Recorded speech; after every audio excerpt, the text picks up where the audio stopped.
So I don't collect too many of the Hot Wheels Imagination cars, but that's not to say that I don't like some of them. The Skull Crusher is one that I do like, and one that I have had my eye on to actually do a custom of.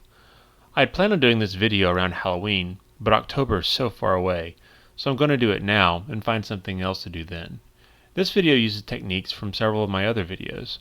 To keep the video length reasonable, I will just reference those videos when that technique is used, and won't go into any details here. Okay, let's get started. The first step is the same as all of the customs. Take the car apart. The Skull Crusher has a metal base, pink clear interior, or sort of purple I guess, and a plastic body.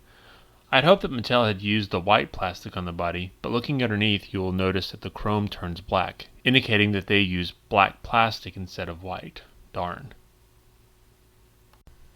That being the case, we can just paint over the chrome in white with an airbrush, and then protect the paint with a layer of Testors Gloss Clear Coat. It's important that you use gloss because the next thing we'll do is an oil wash in all the details. Oil washes work best on gloss coats because the gloss allows the wash to spread effortlessly through the details. See my oil wash video on how to do this technique. Remember that you can remove any of the wash with a brush dipped in mineral spirits or water depending on what wash you use.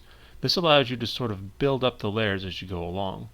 When you are done, add another layer of the gloss clear coat to protect and lock in the wash.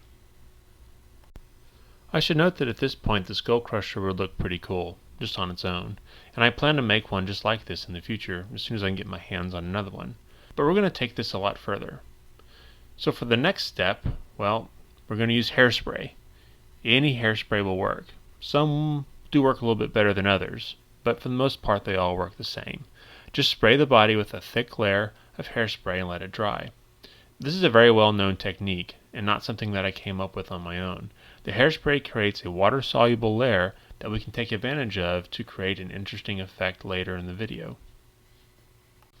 While that dries, let's mix up the paint we'll be using on our top layer. We're going to make a flesh tone color. This is done by adding a fairly large amount of white to a small cup. Then a couple drops of red, then a few drops of yellow, and at last one drop of blue. Add more blue to make the tone darker, but be careful as too much blue will show up, giving a blue colored flesh tone. Mix this up really well and then spray it onto your now dry Skull Crusher body. You want a pretty thick layer of the flesh tone paint, as this will help us later. Don't worry if you cover up any of the details, as most of the paint will be removed in the next step. Now that we have our layers in place, we can start the really fun part, and the part that can make and break the look. Take a small brush with firm bristles and dip it into some water. Then dab the water in a small area. Wait a few seconds and watch the paint. It will begin to crack where you applied the water.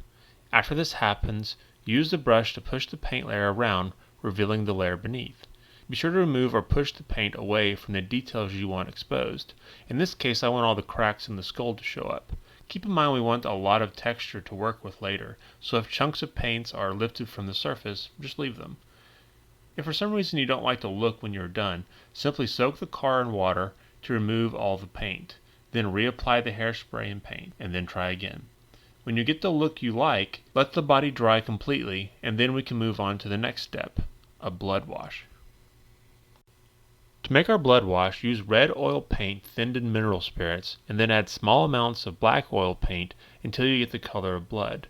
The best way to test this is to put a drop on your finger and ask yourself if it's believable. If it is, you're good. If not, you need to keep working on it. I will note that this cheap oil paint from Walmart dries a tad lighter, so make your oil wash a tad darker if you're using the Walmart oil paints. Applying the wash is really up to you and your taste.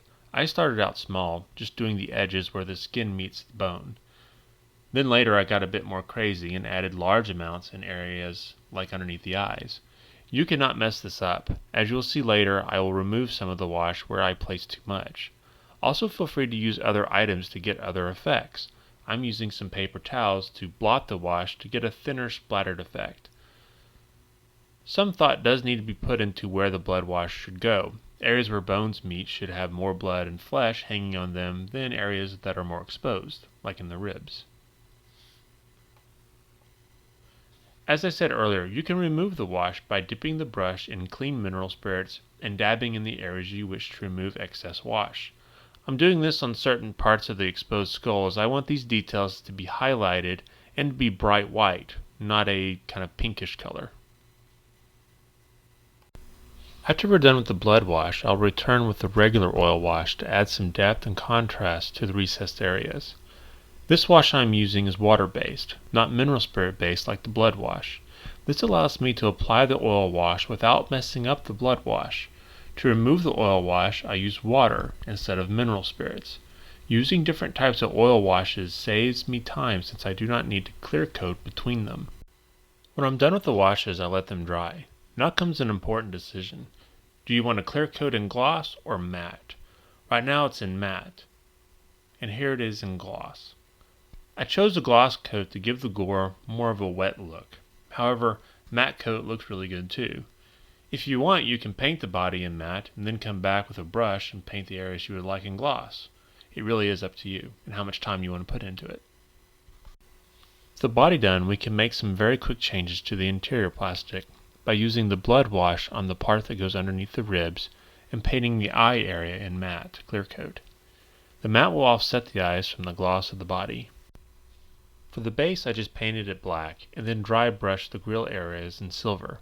I then gloss clear coated the base. Once it was all dry, I put the car back together. You're now seeing the final result.